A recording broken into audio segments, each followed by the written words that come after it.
Alors moi j'ai quelque chose à dire. Oui, dites-moi. Je trouve que c'est une honte pour ce pays. Pourquoi? C'était une cérémonie sataniste où la religion a été salie. Carrément, madame? Oui.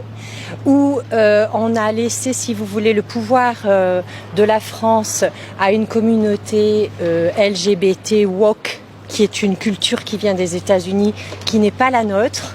Il y avait même une petite fille au milieu des drag queens.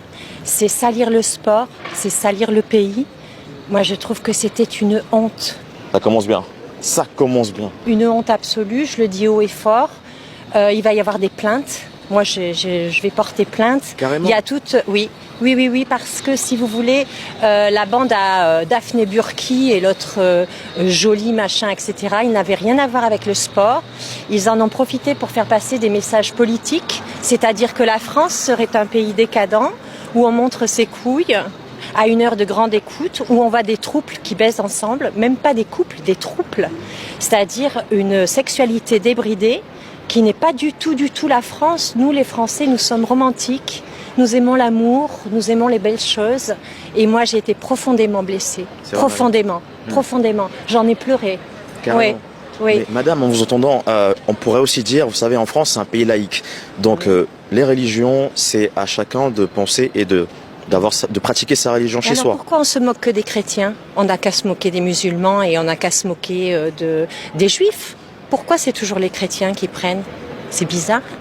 Moi, ce que je dis, c'est qu'on ne doit se moquer de personne. Nous sommes dans un pays où nous respectons tout le monde et tout le monde a le droit de prendre la parole. Mais jamais de ridiculiser et de se moquer comme ça. C'est une honte. Ouais. Moi, j'ai été très blessée, très blessée. Quelle est la scène? Avez-vous une scène en particulier qui vous a vraiment marqué, qui vous a dit là? Alors, l'autre conte Philippe Catherine, déguisé en espèce de Bacchus, qui montre ses couilles à heure de grande écoute devant des enfants. C'est complètement indécent.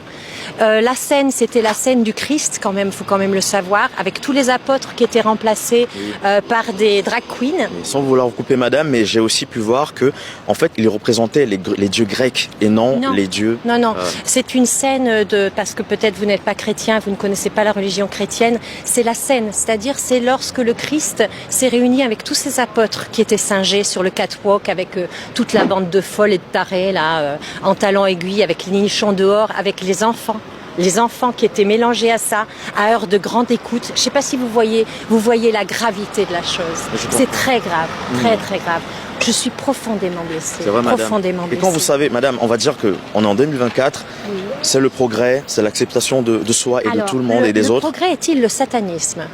Moi, je voudrais savoir si nous sommes... Alors, à ce moment-là, il faut me le dire. Si la religion du pays est devenue le satanisme, vous savez qu'en 1904, il y a eu la séparation de l'État et de la religion. D'où la religion sataniste serait devenue la religion de la France. Parce que là, c'est sataniste. Il n'y a pas d'autre mot. Donc là, je ne suis plus d'accord du tout. On nous fait la guerre et on va répondre. Les Français, c'est non. On ne veut pas de ça chez nous.